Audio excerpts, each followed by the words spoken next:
The dust of Pilanesberg National Park clung to everything. A fine red powder that painted the leaves, even seemed to seep into my soul.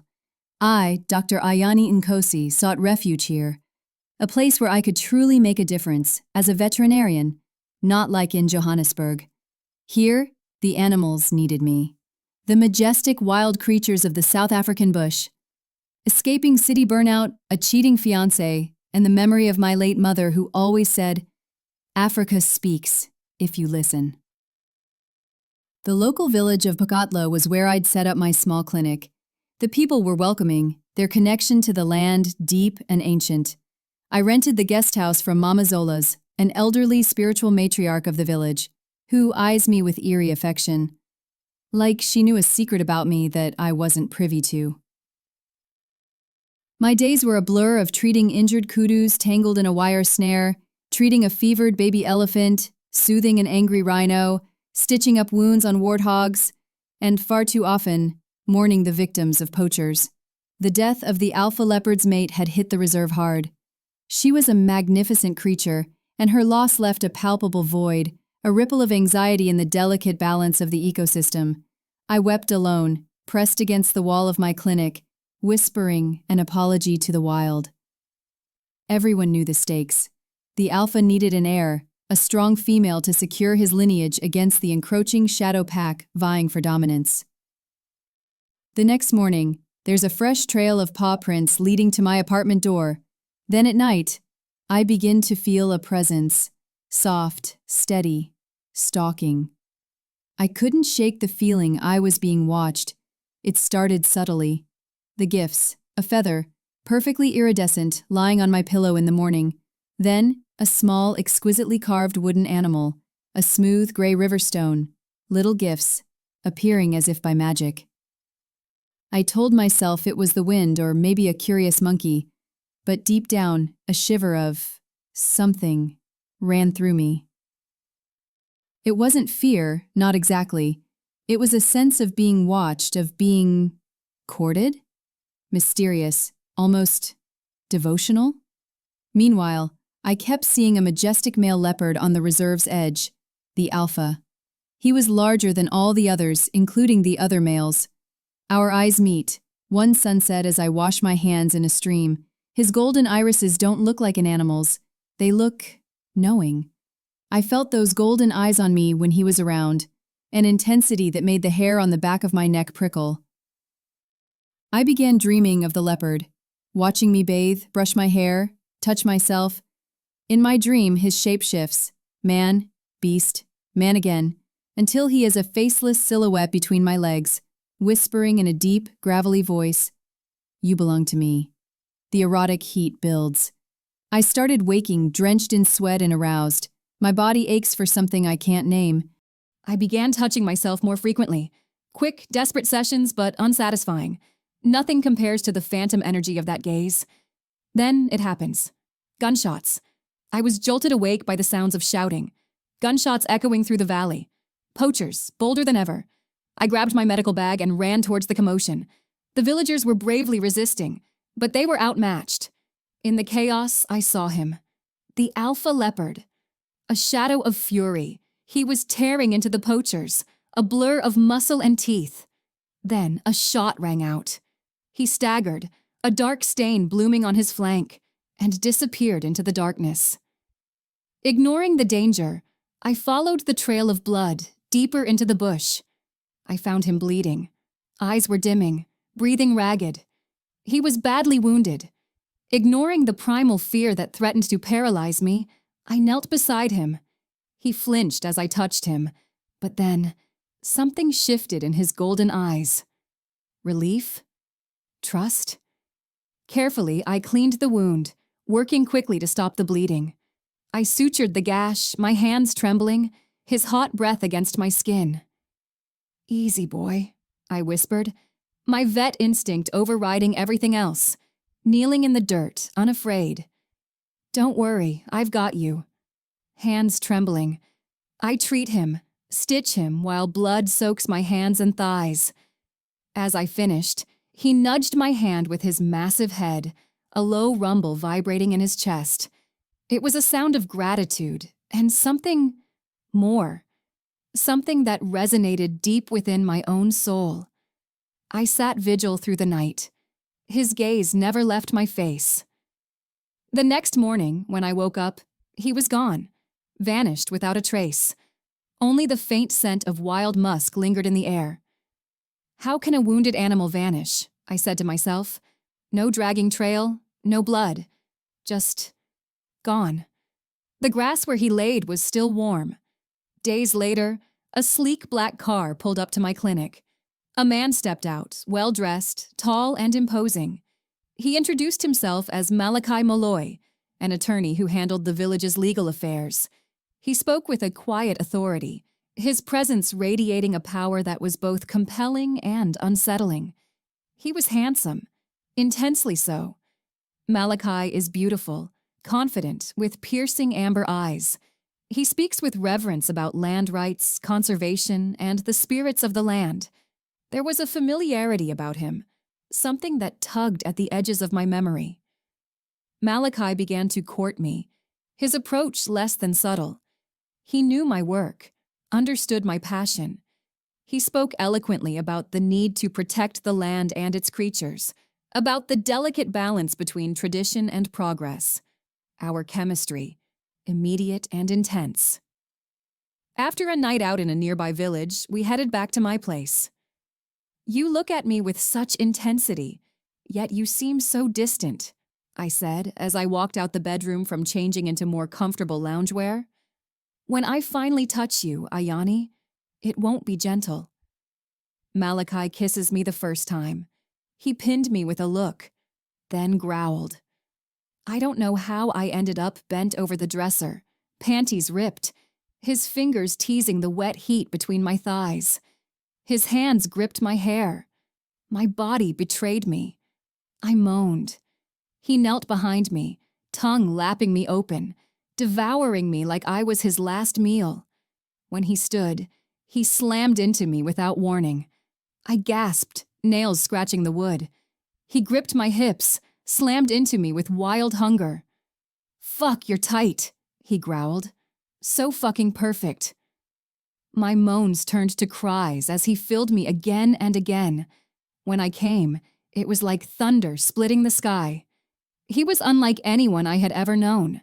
He was both tender and fiercely protective, a paradox that both intrigued and intimidated me. We fell into a passionate affair. One evening, as we sat on my porch, watching the sunset paint the sky in hues of orange and purple, I broached the subject that had been nagging at me. Malachi, I said, my voice hesitant. That night, the poaching attack. I saw the alpha leopard get shot. I treated him. But when I went back, he was gone. I am the alpha leopard. You stitched my wound. You calmed my beast. The spirits chose you. I choose you. Malachi stilled beside me, his eyes darkening. He took my hand, his grip surprisingly strong. Ayani, he continued, his voice low and gravelly. There are things in this world that are beyond your understanding. Explain them to me then, I challenged.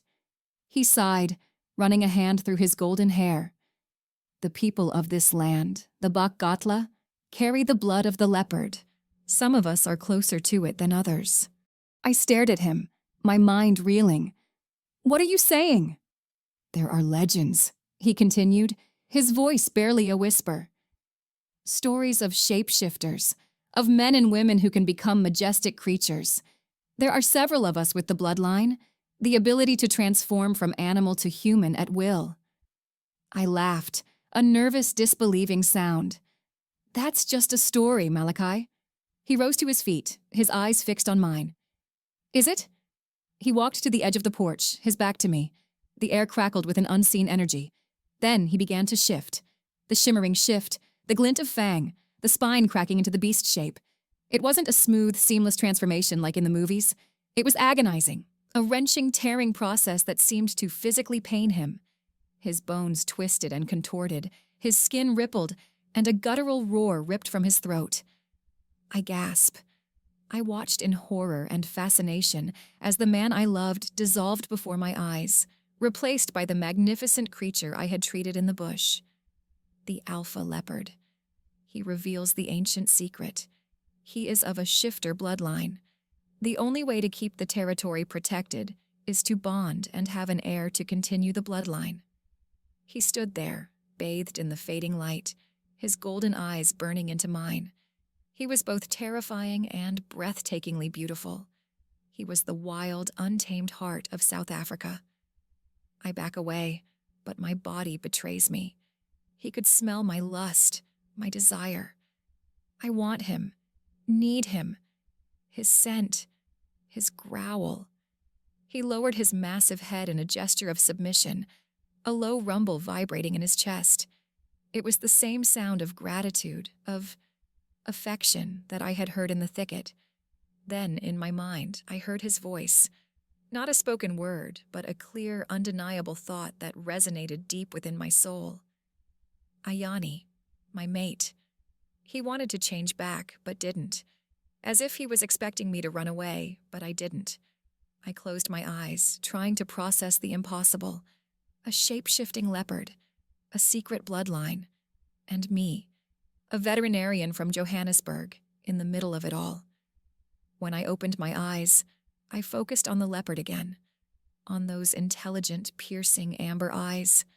I had spent my life caring for animals, healing their wounds, and understanding their needs. At that moment, I understood his need for a mate, for an heir, for the survival of his lineage, and something else, something deeper, a connection, a recognition. I took a tentative step forward, reaching out my hand. He didn't flinch. Slowly, carefully, I touched his head, stroking the thick fur. "Malachi?" I whispered. "Is that really you?" He nudged my hand, a soft, reassuring rumble in his chest. "Yes, Ayani, it is me." He nudged me again, signaling for me to touch his scar, the one I had stitched. Back in my room, fully shifted back to human. He pressed me against the wall, lifted me, then buried his face in my neck. I wrapped my legs around his waist. He thrusts deep and slow, whispering in leopard tongue, calling me. My flame, my mate, mine. His mouth found my clit, fingers inside me. Then he flipped me, took me from behind, whispered filthy things in Setswana and English. He slapped my ass until it bloomed with bruises, then pulled out. He soothed my bruises with his tongue. I lay back, widened for him. He entered, sweat dripping, cock already hard. "I want to claim you as mine, fully, forever. Claim me, my alpha." I rode him slow and deep, eyes locked, lips whispering. "I want to be yours." When he came, it was with a roar that shook the walls of my apartment. He held me, inhaling my scent. The village elder, always looking at Malachi with a strange mixture of respect and amusement, made sense. She knew. She had always known. A few days later, I left for Johannesburg with no note and no goodbye. As I was driving, I looked in the rearview mirror. I spotted him. He was running in leopard form. He was chasing me. I accelerated, but he kept up the pace. I put my foot all the way down on the accelerator, but he was still able to keep up with my car. The alpha was trying to tell me that he loves me. As the car sped up, I wondered if I should just turn around. As I was slowing down, I saw him slowly transform into a human. I pulled over to the side of the road. Malachi was exhausted. He was sweating and panting from the run. Before I said anything, he said the elders have known for years that one day, someone who is not from this land will come and protect the land. He says that is me, the African vet. I must mate with him so that our offspring can protect this land for years to come. I stared at him, my mind reeling. "This is too much for me right now. I need some time to think," I said. He nodded. "I understand." I started the car again. This time he did not chase me, my eyes crying as I watched him disappear in the rearview mirror. I needed time to breathe. What have I gotten myself into? I lay on my hotel bed, head swimming. I just wanted to help. I just wanted to be useful. After stepping out of a long, hot shower, I sat on the bed. I love him. I couldn't deny that. But to take on the responsibility of the pride, the land, the animals. I spent 3 days in Johannesburg, then returned back to the village. I thought about the animals, the land, the people.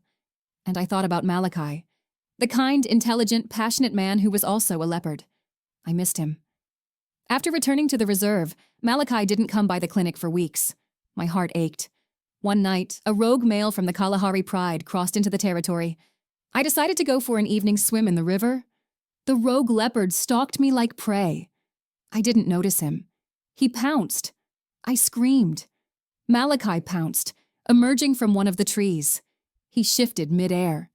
Fur burst from his back. Bones shattered and reformed. He roared as a massive spotted leopard. Eyes blazing gold, he launched at the rogue. Claws sliced through fur. Blood sprayed across the riverbed. He tore the rogue's throat out, then turned toward me. I just stared. My eyes couldn't have seen what I just witnessed. He began to shift back, snarling. Naked, he collapsed at my feet. "Are you okay?" Nodding, I replied, "Yes." "I'm sorry," he murmured. "I'm not afraid," I replied. Malachi, seeking solace in my lips, kissed me fiercely. I climbed into his lap, straddled him beside the riverbed. His body, already hard, his lips demanding. My fingers tangled in his hair. He slid into me slowly, watching my face twist with pleasure. We made love in the dark, each thrust a vow, each moan a spell.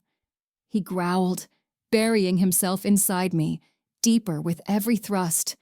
Lightning split the sky open, and rain pounded on us. Our bodies rock beneath the heavy rain. He sucked on my nipples as I bounced harder on him, my moans muffled by the sounds of heavy raindrops. "I need to remind you why you are my mate," he said as he gripped my ass and thrust, hard and deep. "Scream my name into the storm." He flipped me over, grunting curses as I dug my nails in the mud. My cries echoed like ritual chants, drowning in each other. He marked me, sinking his teeth in my shoulder. Now united. Man and mate, veterinarian and guardian, protector of land, body, and soul. I screamed his name again and again. "Malachi!" My body explodes with pleasure, deeper than anything I've known. He finishes with a roar. My walls clenched around his manhood. My hands tremble with aftershocks. When we came, ripples danced across the river. News reached prides across the Sahara. Many pleased for the new queen, some angered. 3 female leopard shifters arrived to challenge for their place as queen. Warriors, eyes like burning coals.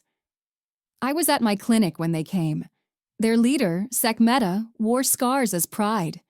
She was beautiful, a shapeshifter like Malachi. Skin bronzed by the sun, hair long, thick and curly. But her eyes glowed a beautiful amber. She looked ethereal, majestic. Sekhmeta furrowed her brows and made a face of disgust. "You carry his scent, but you are not one of us." I didn't flinch.